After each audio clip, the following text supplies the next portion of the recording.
Je me suis inspirée par le BIT dans cette discussion.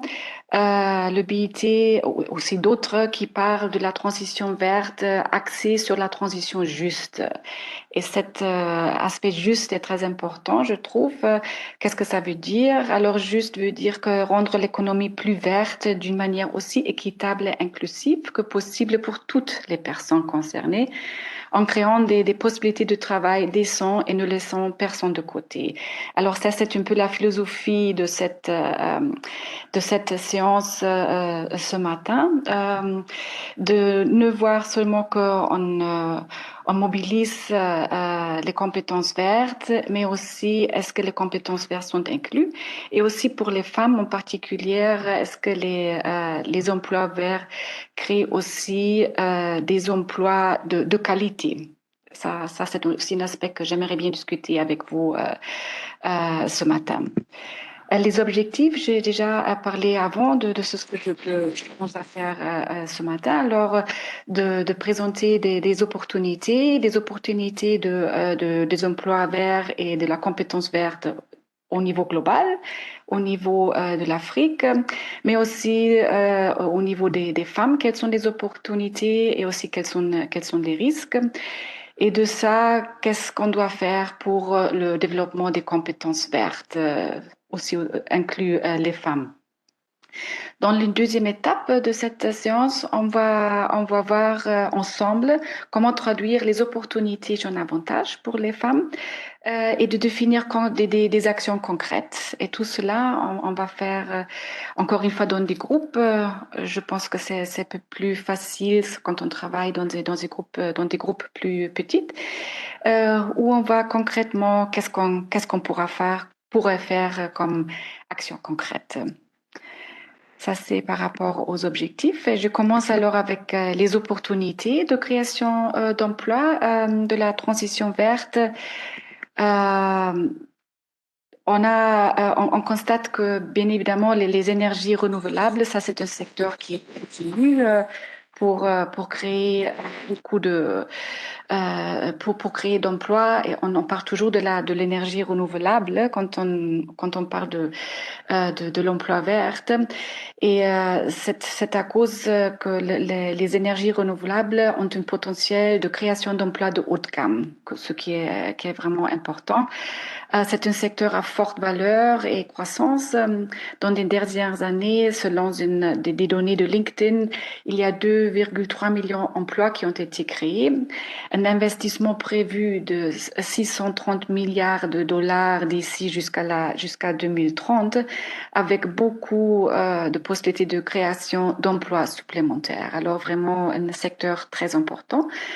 Mais aussi, il faut aussi rendre compte qu'il y a d'autres secteurs susceptibles de créer des emplois, notamment au niveau de l'agriculture, la pêche, foresterie. Ce sont des secteurs importants, en particulier aussi pour l'Afrique et pour les femmes, en tenant compte que au niveau de l'agriculture, il y a 53% des femmes qui sont employées au niveau de l'agriculture.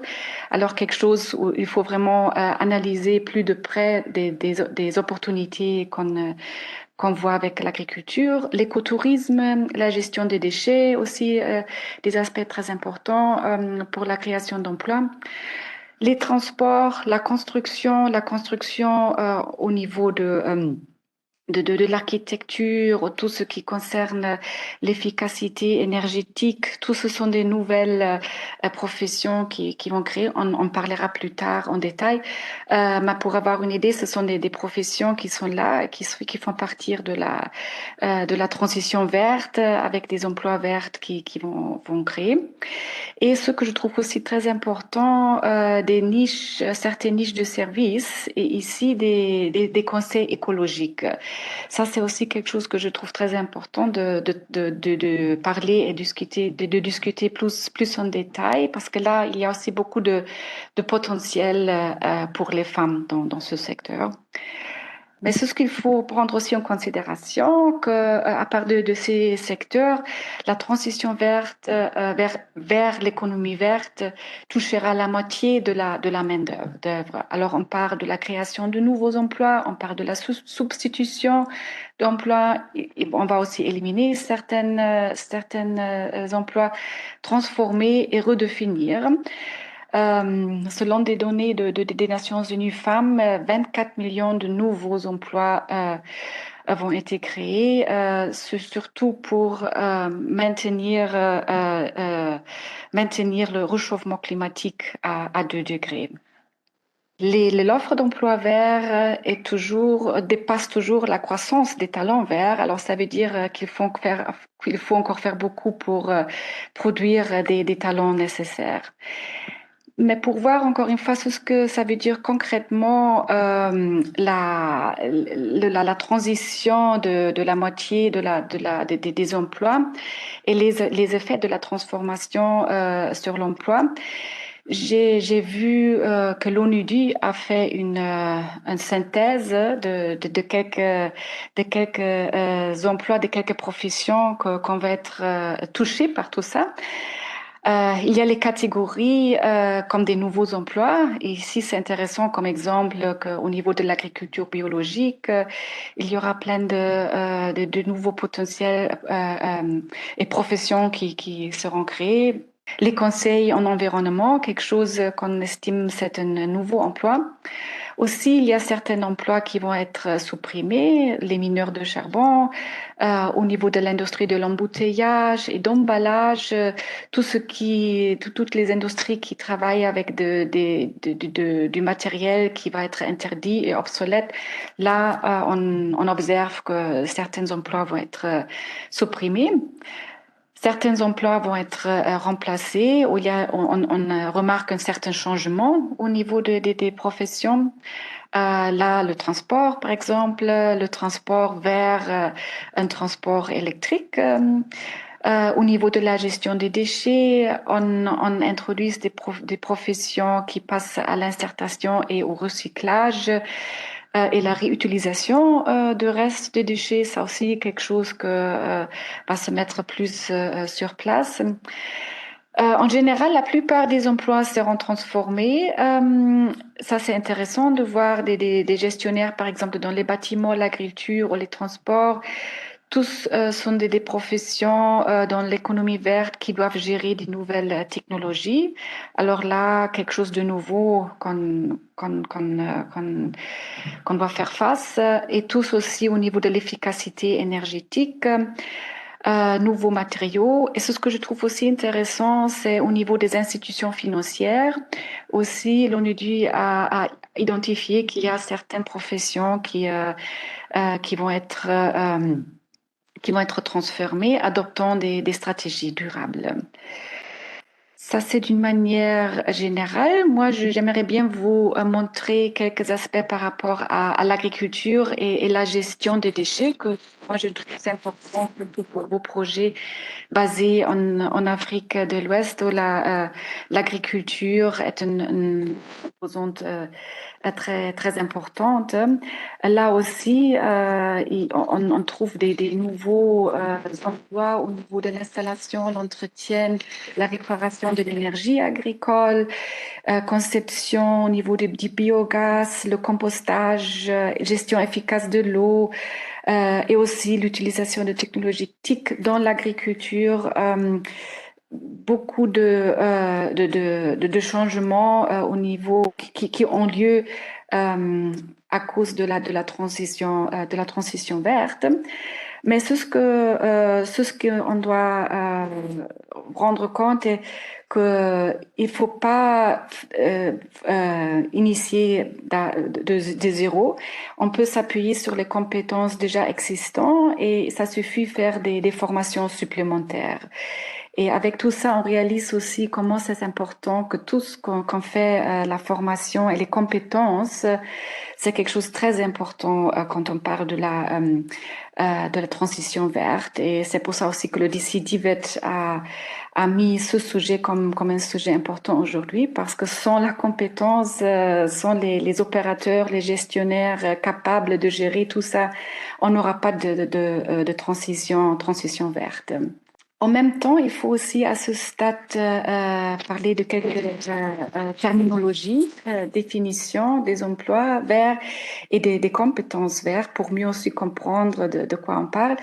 Encore une fois, moi, je me suis inspirée du BIT, qui définit les emplois verts comme les emplois verts sont des emplois décents qui contribuent à la préserver et restaurer l'environnement, soit dans les secteurs traditionnels ou dans les nouveaux secteurs verts.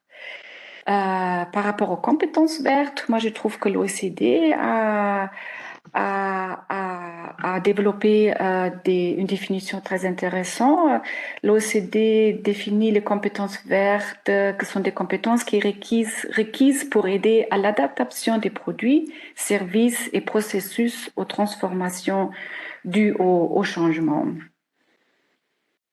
Tout ça, non seulement la transition verte modifiera les compétences, comme on a déjà vu, requises et des tâches à accomplir dans les nombreuses professions existantes, mais ce changement, toute la transition verte demande des activités de développement des compétences et ça jouera un rôle majeur dans toute la réalisation de la transition verte. Bien évidemment, les compétences vertes sont au cœur de la transition écologique. Les talents verts connaissent une croissance de 38% d'une année sur l'autre, alors ça devient toujours importante. Quant aux besoins en matière de compétences et de formation, on voit trois étapes importantes à considérer. Alors d'un côté, c'est mettre à niveau les compétences, surtout pour les industries où il faut seulement un ajustement mineur. Alors tout ça, il faut des formations continues pour mettre à niveau les compétences pour répondre à ces demandes pour les emplois verts. Deuxièmement, très important, il faut préparer les institutions d'enseignement à fournir les nouvelles compétences pour toutes les secteurs qui sont nouveaux avec la transformation verte. Alors là, les enseignements doivent changer leur curriculum. Mais aussi important, je trouve aussi à mentionner, c'est de réorienter les compétences dans les secteurs avec déclin. Alors, qu'est-ce qu'on fait avec ceux qu'on ne trouve plus de la place dans le marché vert? Il faut aussi des activités pour réorienter ces compétences. Deux éléments que j'aimerais aussi partager avec vous quand on parle des compétences vertes. La pandémie, on a remarqué lors de la pandémie que les talents verts sont plus résilients que les talents non verts à cet effet externe. Alors, encore un autre argument pour développer des compétences et des emplois verts. En ce qui concerne la technologie informatique, il y a des statistiques qui parlent de 9 emplois sur 10 qui nécessitent des compétences numériques. Alors maintenant, arrivé à la question clé, les femmes, comment les femmes sont situées ici, participeront-elles à ces nouveaux emplois? La transformation économique verte les aidera-t-elle à accéder à des emplois mieux rémunérés, plus stables et exigeant davantage d'éducation et des compétences? Alors ça, c'est quelque chose de clé pour notre séance aujourd'hui. Quelques données par rapport à la participation des femmes à l'économie verte. En 2021, on a constaté que 62 femmes pour 100 hommes ont été considérés comme des talents verts. Aucune amélioration depuis 2015. Alors, il y a beaucoup encore à faire à ça. Aussi, les hommes passent plus rapidement que les femmes à des emplois plus verts. Entre 2015 et 2021, 66% des transitions vers les emplois verts et 63% des transitions vers des emplois verdissants ont été effectuées par des hommes, toujours majoritaires au niveau des hommes. Mais ces aspects en bas sont très importants à considérer. Moi, je trouve, en ce qui concerne la participation des femmes dans certains secteurs, on constate que les femmes sont sous-représentées dans les domaines STEAM. un apprentissage fondamental pour les emplois technologiques et numériques en plein essor et haut de gamme. Et de l'autre côté, les femmes sont surreprésentées dans les secteurs comme l'agriculture, la gestion des déchets, l'énergie renouvelable, dans l'énergie renouvelable plutôt dans la biomasse. Et tout ça, des secteurs susceptibles de créer principalement des emplois bas de gamme. Alors, on voit déjà qu'il y a deux pôles ici. Mais avant d'entrer dans des détails, ce qu'il faut faire à combler ces désavantages, j'aimerais bien parler d'abord des opportunités d'emploi vert pour les femmes.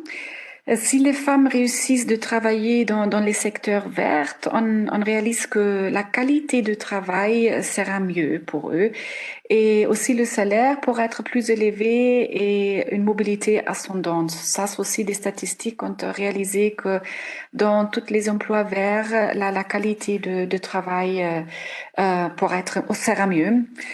Aussi, si les femmes arrivent à entrer dans dans des professions non traditionnelles, ils auront 50% plus de chances d'atteindre un niveau de salaire masculin que s'ils restent seulement dans des emplois traditionnels. Et aussi beaucoup d'opportunités par rapport aux services de conseil écologique. La transition vers l'économie verte, une demande croissante en Afrique pour les services de conseil vert est constatée. Ça veut dire que les entreprises, les gouvernements, les communautés requièrent des services par rapport aux énergies renouvelables, au niveau de l'efficacité énergique, utilisation efficace de l'eau, etc. Ils ont besoin des conseils. Et on constate déjà aujourd'hui que les femmes sont fortement font partie de ces activités professionnelles. Au niveau de l'apprentissage, alors tous ces besoins de scolarisation devraient placer les femmes sur un pied d'égalité à long terme. Et un autre aspect que j'ai trouvé très intéressant, c'est l'apprentissage en ligne. L'apprentissage en ligne qui peut égaliser les chances des femmes en les connectant à des opportunités en croissance rapide et à des meilleures perspectives. J'ai vu dans le Gender Gap Report que le nombre de femmes apprenant en ligne a augmenté à 45%. On a vu que c'est plus accessible pour les femmes et quant à la mobilité, la sécurité et aussi leurs obligations familiales, c'est plus facile pour eux de gérer tout ça quand ils ont la possibilité d'apprendre en ligne. Alors quelque chose qu'on va aussi prendre en considération. Selon des risques, constate que l'inadéquation entre les nouveaux d'emploi et les compétences, qualifications des femmes est là. On constate une ségrégation actuelle entre les genres dans le système éducatif et les marchés du travail. Et au niveau, on trouve les écarts salariaux. Par exemple, dans les secteurs tertiaires où les femmes font partie, les hommes dominent les emplois mieux rémunérés dans l'ingénierie, les services financiers et les services aux entreprises, où la plupart des postes de services verts sont susceptibles d'être créés. Alors, on doit faire attention, les femmes peuvent être exclues de l'économie verte en raison de la ségrégation des emplois entre les genres et de la discrimination et des attitudes traditionnelles. Il y a un besoin d'action vers une transition juste et égale pour les femmes. Les femmes sont sous-représentées dans tous les secteurs clés de l'économie verte qui offriront des meilleurs emplois verts. Alors, on parle de haut de gamme. Les femmes bénéficient des emplois primaires, pas des emplois mieux rémunérés. Pour que les femmes puissent en bénéficier, il faut trouver une réponse aux questions suivantes. Quelle part des emplois verts sera accessible aux femmes et quel type d'emplois existeront? Seulement si on trouve des réponses à ces deux questions, on pourra prédire si la transition verte sera juste et équitable ou défavorable aux femmes. Deuxièmement, important, c'est de mettre en place des conditions pour que les femmes passent à des emplois verts à haute productivité. Alors, la transition juste égale, d'un côté, accélérer une reprise équitable et de l'autre côté, faire des efforts pour employer recruter, former équitablement, payer équitablement et organiser les femmes dans la mise en place des emplois verts pour qu'on arrive à une situation juste et égale. Avant d'aller dans des discussions, j'ai juste quelques nourritures pour la réflexion par rapport aux actions concrètes qu'on pourra faire. Moi, je pense que si on arrive à anticiper les besoins en compétences, ça pourra déjà aider à voir comment est-ce que les femmes sont intégrées et qu'est-ce qu'il faut faire pour introduire le profil des femmes. Les stratégies de requalification aussi, surtout pour les secteurs où les femmes font déjà partie. Qu'est-ce qu'il faut faire pour requalifier les femmes? Bien sûr, promouvoir les femmes dans les emplois non traditionnels, créer une solidarité féminine, développer les réseaux de femmes dans les secteurs dominés par les hommes pour effectivement stimuler les femmes d'entrer dans ça. Donner des coachs pour les filles avant qu'ils soient diplômés, pour les préparer aussi psychologiquement à cette vie professionnelle dans des secteurs qui sont dominés par les hommes. Renforcer l'apprentissage en ligne que dans beaucoup de potentiel, comme on dit avant. Rendre le lieu de travail plus juste et plus égaux au niveau du secteur privé. Investir dans l'exemple et se concentrer sur les jeunes pour changer les stéréotypes. Ce qu'on peut faire avec des groupes dans des communautés pour vraiment dépasser les stéréotypes. Et au niveau des projets, je trouverais ça aussi intéressant de voir comment faire l'emploi rémunéré un indicateur de performance. Alors pour les projets, de ne pas seulement voir les activités de développement des compétences, mais aussi voir comment est-ce que le lien avec l'emploi sera fait au niveau des projets et le travail entre le projet et des bureaux de formation et des écoles avec lesquelles vous travaillez.